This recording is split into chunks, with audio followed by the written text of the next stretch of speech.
Hello friends, welcome back to my channel. आप सब कैसे हैं? आई होप आप सब लोग अच्छे होंगे। तो आज हम लोग जानने वाले हैं इंडिया के थर्ड एयरक्राफ्ट कैरियर। थर्ड नहीं है, एक्चुअली टेक्निकली हमारा फोर्थ मॉडर्न एयरक्राफ्ट कैरियर होगा आईएनएस विशाल, जो कि एक्सपेक्ट किया जा रहा है कि 2035 से 2040 तक इंडिया की नेवी में आ जाएगा। इसको ISC-3 नाम से भी बोला जा रहा है।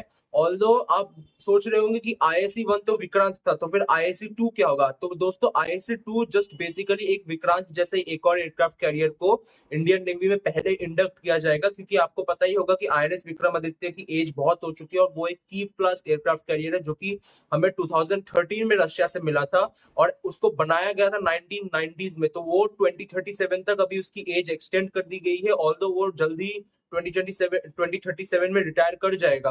तो हमें उसके लिए एक third aircraft carrier as a replacement चाहिए होगा, क्योंकि हमें याद रखिए दोस्तों, हमको तीन जगहों पे मेनली हमको नेवल फोर्सेस की दरकार पड़ती है। एक है बे ऑफ बंगाल, एक है अरेबियन सी और एक है इंडियन ओशियन। तो हमें उसके लिए हमें तीन एयरक्राफ्ट कैरियर्स मिनिमम चाहिए, क्योंकि आपको पता ही होगा aircraft carriers are basically floating cities, floating military cities, जहां पे आप एयरक्राफ्ट रख सकते हो, ड्रोन्स रख सकते हो, हेलीकॉप्टर्स रख सकते हो, सोल्जर्स रख सकते हो। उसके साथ साथ आप उनमें से जो लैंडिंग क्राफ्ट जो यूज की जाती है उनको भी रख सकते हो।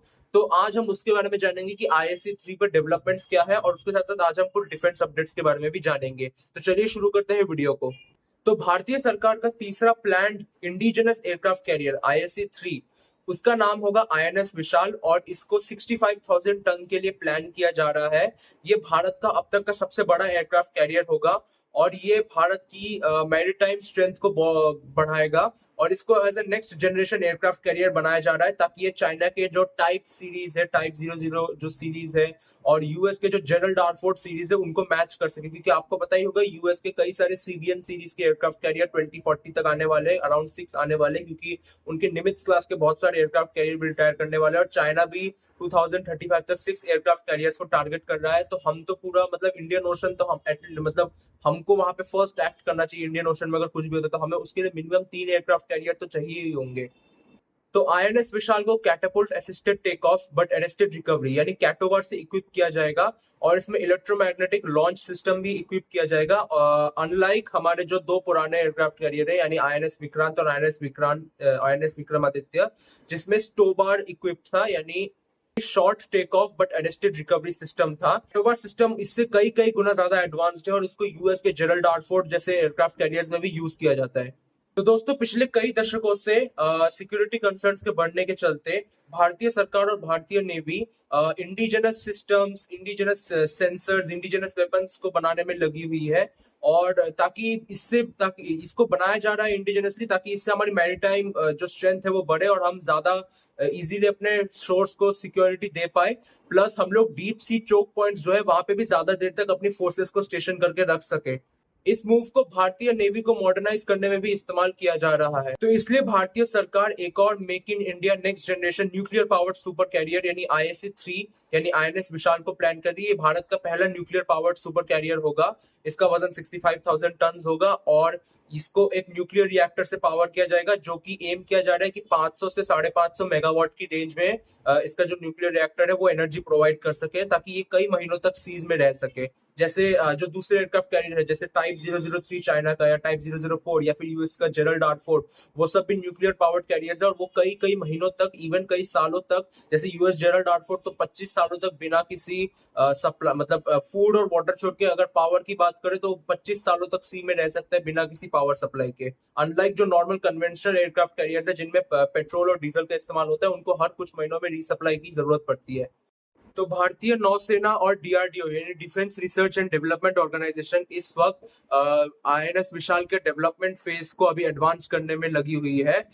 इसको manned unmanned teeming, nuclear power और कैटोबार्ड ऑपरेशंस के साथ साथ इंटीग्रेटेड प्रोपल्शन के साथ भी इसको इक्विप करने की बात चल रही है। ऑल्दो फॉर्मल अप्रूवल अभी भी भारतीय सरकार से नहीं मिला है, ये अपने डेवलपमेंट स्टेजेस में अभी बहुत आगे जा चुकी है, और इसको और तेजी से बनाने की तैयारी की जा रही है, ताकि 2030 में जब तक इंडिया घुसे तो हमारे पास 3 कैरियर फ्लीट का जो हमारा टारगेट है वो मेंटेन रख सके हम लोग। इससे हम लोग रीजनल डेवलपमेंट्स को काउंटर बैलेंस करवाएंगे, स्पेशली चाइना जो रिसेंटली अपनी नेवी को इतना बहुत ही बड़ी तरीके नेवल एक्सपेंशन जो इतना तेजी से वो लोग कर रहे हैं उसको हम लोग काउंटर बैलेंस कर सके। प्लस आपको पता ही होगा कि पाकिस्तान भी अपने सबमरीन फ्लीट को बहुत बढ़ा रहा है। उन्होंने ऑलरेडी 8 सबमरीन चाइना से ऑर्डर करके रखी है, जो कि उनकी सबमरीन फ्लीट को 16 to 18 तक पहुंचा देगा। और हमारी खुद की सबमरीन फ्लीट अभी 20 पे अटकी हुई है, तो हमारे सबमरीन को भी अभी डेवलपमेंट की जरूरत है। अगर हम लोग कैटोबार लॉन्च सिस्टम की बात करें तो ये आईएनएस विक्रमादित्य और आईएनएस विक्रांत के जो पुराना स्टोबार कॉन्फ़िगरेशन था उससे थोड़ा सा मतलब अलग हो जाता है। आपको अगर नहीं पता तो कैटोबार लॉन्च सिस्टम हैवियर एयरक्राफ्ट जैसे हॉकाई या फिर जो हॉकाई जो कि एक अर्ली वार्निंग सिस्टम है, अर्ली वार्निंग एयरक्राफ्ट सिस्टम है, या फिर AEWNC या फिर एयरबॉर्न अर्ली वार्निंग सिस्टम्स या फिर रिफ्यूलिंग एसिड्स या फिर और भी ऐसे तरीके के एयरक्राफ्ट्स को एक न्यूक्लियर पावर्ड एयरक्राफ्ट अपने कैटोबार सिस्टम के थ्रू अपने डेक पे लैंड करा सकता है। इससे long endurance unmanned combat vehicle aircraft जैसे अनमैन्ड एरियल व्हीकल्स बेसिकली जैसे ड्रोन्स, उनको भी टेक पे लैंड कराया जा सकता है और उनको यूज किया जा सकता है। कैटोबार सिस्टम्स नेवी को और एक एयरक्राफ्ट कैरियर को कई कई गुना ज्यादा हैवी एयरक्राफ्ट को लॉन्च करने में हेल्प कर सकते हैं, जैसे रफाल एम या फिर टेड बीएफ जैसे फुल्ली फ्यूल्ड एयरक्राफ्ट को भी हम लॉन्च कर सकते हैं। हाँ। और उसके साथ साथ critical airborne early warning and control systems वाले जो एयरक्राफ्ट है जैसे हॉकाई, उसको भी हम लोग लॉन्च कर सकते हैं, जो बहुत काम में आते हैं, ताकि इससे हम लोग को पता चल सकता है कि कोई एनिमी एयरक्राफ्ट हमारी तरफ आ रहा है या नहीं, हमें पहले से ही वार्निंग मिल जाती है ताकि हमारे फाइटर्स प्रिपेयर्ड रहे, हमारा जो कैरियर है वो प्रिपेयर्ड रहे। इससे हम लोग चाइना का जो टाइप 003 फ्यूजियन एयरक्राफ्ट कैरियर है या फिर यूएसएस जेरल्ड डारफोर्ड, उसके साथ हम लोग लेवल पे आ सकते हैं। As of April 17, 2026 Indian navy ने मैन्ड अनमैन्ड टीमिंग कैपेबिलिटी को इंडियन एयरक्राफ्ट कैरियर 3 यानी IAC-3 के लिए उस जो प्रोसेस को बहुत एडवांस किया है। INS विशाल को as a hybrid mother wing के हिसाब से डेवलप किया जा रहा है, जिसमें नॉर्मल पायलट्स जो है वो अनमैन्ड कॉम्बैट एरियल व्हीकल्स जैसे घातक UCAV के साथ काम कर पाएंगे, टीम अप कर पाएंगे, मैन्ड अनमैन्ड कैपेबिलिटी जिसे कहते हैं। इस घोस्ट फ्लीट से घोस्ट फ्लीट को इसको ऑफिशियली घोस्ट फ्लीट बोला जाता है। तो इस घोस्ट फ्लीट से इंडियन नेवी कई घंटों तक यानी 6 आवर्स to 48 आवर्स के सर्विलियंस मिशंस को without risking any human pilots carry out कर पाएगी। INS विशाल जस्ट एक अनदर एयरक्राफ्ट कैरियर नहीं होगा, ये एक टेक्नोलॉजिकल लीप होगा इंडिया के लिए और एक टेक्नोलॉजिकल कैटलिस्ट के हिसाब से काम करेगा इंडिया के लिए। इसमें IFEP यानी indigenous integrated fully electronic propulsion system added होगा और इसमें मैरीटाइम न्यूक्लियर रिएक्टर्स BARC के थ्रू भी इसमें इंटीग्रेट किए जाएंगे और इसमें इमाल्स जैसे सिस्टम्स को भी लगाया जाएगा along side BEL and ITEC। ये जस्ट एक शिप नहीं है, ये एक मैसिव इंडस्ट्रियल इकोसिस्टम है जो कि इंडिया के मैरीटाइम इंडियन विजन 2030 को फुलफिल करने में बहुत मदद करेगा और ये एक टेक्नोलॉजिकल लीप होगा। एक 70,000 टन के एयरक्राफ्ट कैरियर को इंडिजिनसली बनाना, जस्ट वो भी with the help of indigenous digital technology and heavy engineering और हेवी इंडस्ट्रियल कंपोनेंट्स, जस्ट एक हमारे लिए लीप नहीं होगा, ये हमारे फॉरेन जो एलाइज है उनपे जो हमारी जो रिलायंस है, जो रिलाई करते हैं हम उनपे डिफेंस पार्ट्स के लिए, हम उससे भी थोड़ा थोड़ा शिफ्ट करके हम खुद इंडिजिनस पे आ पाएंगे। जैसे आपको पता ही होगा कि लास्ट 10 to 15 ईयर्स में इंडियन गवर्नमेंट ने कितना अपने आप को सेल्फ सस्टेनिंग डिफेंस सेक्टर में सेल्फ सस्टेनिंग बनाने का कोशिश किया है, तो ये भी उसमें बहुत ज्यादा मदद करेगा। इसके साथ दोस्तों अगर हम आज की और कुछ डिफेंस अपडेट्स के बारे में जाने तो डायनामेटिक टेक्नोलॉजीज के CEO और मैनेजिंग डायरेक्टर उद्यांत मल्होत्रा ने यह कंफर्म किया है कि वो लोग एक अनमैन्ड एरियल सिस्टम बना रहे हैं जो कि 2 टन का होगा और इसका नाम होगा सुपर चील और ये 30 आवर्स की कंटिन्यूअस फ्लाइट को सस्टेन कर पाएगा। इससे जो बेंगलुरु बेस्ड की जो ये कंपनी है वो भारत के अनमैन्ड एरियल व्हीकल्स और अनमैन्ड कॉम्बैट एरियल सिस्टम्स की रेस में अपने आप को बहुत आगे पुश कर पाएगी और इंडियन डिफेंस के नजर पे आ पाएगी फॉर फ्यूचर पार्टनरशिप्स। इसको मेल यानी medium altitude long endurance UAV के सेक्टर में इसको बनाया जा रहा है और ये एक बहुत ही बड़ा ग्रोइंग सेक्टर है इंडियन डिफेंस को ग्रो करने के लिए, इंडियन डिफेंस की इंपॉर्टेंस के लिए। इसी के साथ दोस्तों आपको पता ही होगा कि इंडिया का जो 30 साल लंबा जो सबमरीन प्लान था जिसको 1999 में फॉर्मुलेट किया गया था और इसका एम था कि 2030 तक 24 कन्वेंशनल सबमरीन हमारे पास होगी, तो इसको अभी बहुत ज्यादा चेंज किया जा रहा है due to the growing threat जो हम लोग फेस कर रहे हैं चाइना और पाकिस्तान से। तो इसको अभी mix of increasingly nuclear powered और एयर इंडिपेंडेंट प्रोपल्शन सिस्टम्स वाले जो सबमरीन्स है उनको प्रायोरिटाइज करिए rather than diesel powered submarine. ये डॉक्ट्रिनल शिफ्ट अंडर सी वॉरफेयर की चेंजिंग नेचर को डिफाइन करता है, जिसमें डिसाइसिव फैक्टर्स बनते जा रहे हैं एंड्योरेंस, स्टेल्थ, परसिस्टेंस और rapid response across vast maritime spaces.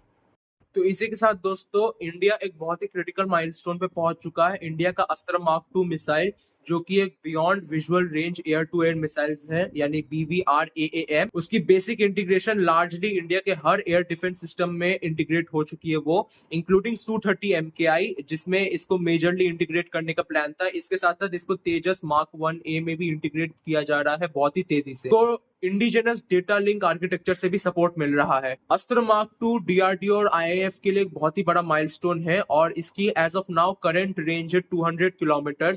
Although इसकी रेंज को बढ़ाने के लिए एक्टिवली काम किया जा रहा है और अगर इसकी रेंज और बढ़ती है तो ये इंडिया के एयरफोर्स के लिए बियॉन्ड विजुअल रेंज की जो फाइटिंग है उसमें बहुत मदद करेगा, बहुत ही एक लीप की तरह काम करेगा और इंडिया की फाइटिंग कैपेबिलिटीज को भी। मार्क 2 को long range air dominance weapons की क्लास में रखा जा रहा है और ये इंडिया के बियॉन्ड विजुअल रेंज सिस्टम्स की फाइटिंग स्टाइल में एक बहुत बड़ा ही चेंज की तरह काम करे। इसी के साथ दोस्तों रशिया ने इंडिया को R-37M मिसाइल की एक्सपोर्ट के लिए क्लियरेंस दे दी है, जो इंडिया को अभी वो एक्सपोर्ट की जाएगी as a interim solution to current Chinese missiles जो कि है PL-15 और PL-17। R-37M इसको एक्सहिड भी कहा जाता है। ये एक ultra long range air to air missile है और reportedly as of March in April 2026 Russian defence ministers और जो उनके जो पूरा डिफेंस की जो गवर्नमेंट है उन्होंने प्राइवेट फर्म्स को ये क्लियरेंस दे दी है कि आप फॉर्मली इंडिया को ये मिसाइल ऑफर कर सकते हैं। ये मूव को बड़े ही क्लोजली लिंक किया जा रहा है 2025 मई के ऑपरेशन सिंदूर से, जहां पे इंडियन एयरफोर्स ने बहुत ही प्रॉब्लम्स फेस की थी चाइनीज और पाकिस्तानी PL-15 और PL-17 मिसाइल से। इसको इंडिया को फॉर्मली ऑफर करने का प्लान इसलिए है ताकि जो साउथ एशिया में जो पावर बैलेंस है वो वापस इक्वल हो जाए या फिर हल्का सा इंडिया की तरफ टिल्ट हो जाए। इसके साथ दोस्तों मणिपुर में आपको आई डोंट थिंक पता है, अगर पता है तो बहुत अच्छी बात है। मणिपुर में रिसेंटली वेस्ट इम्फाल में एक बॉम्ब ब्लास्ट हुआ था जिसमें 2 बच्चों की जानें गई थी। तो उसमें प्रोटेस्टर्स रास्ते पे उतर आए थे और सिक्योरिटी फोर्सेस से भी उनकी क्लैश हुए थे बहुत बुरी तरीके से। लोगों ने टॉर्च रैलीज निकाली और लोग शाम को 7 बजे घरों से निकले टॉर्च रैली निकालने के लिए वेस्ट इम्फाल के सिंगजमाई नाम के जगह में, जिसमें वो लोग इमीडिएट अरेस्ट की डिमांड कर रहे थे उन लोगों की इमीडिएट अरेस्ट के लिए जो कि अप्रैल 7 के ब्लास्ट में इन्वॉल्व थे। थैंक यू दोस्तों, आई होप आप लोगों को मेरा आज का वीडियो पसंद आया होगा। मैं आगे ऐसे और भी इंफॉर्मेटिव वीडियोस लाने का एम कर रहा हूं और मैं अब से थोड़ा और कंसिस्टेंटली अपलोड करने का ट्राई करूंगा। जहां तक कि अभी मैं हर 2 दिन में या 1.5 दिन या 3 दिन में वीडियो डाल रहा हूं, मैं ट्राई करूंगा कि इसको मैं 1 से 2 दिन के अंदर ला सकूं और अदरवाइज मैं हर 2 दिन में तो आप मेरा एक वीडियो एक्सपेक्ट कर ही सकते हैं। थैंक यू दोस्तों, अब हम मिलेंगे अगले वीडियो में नई इन्फॉर्मेशन के साथ। तब तक के लिए बाय बाय, टाटा।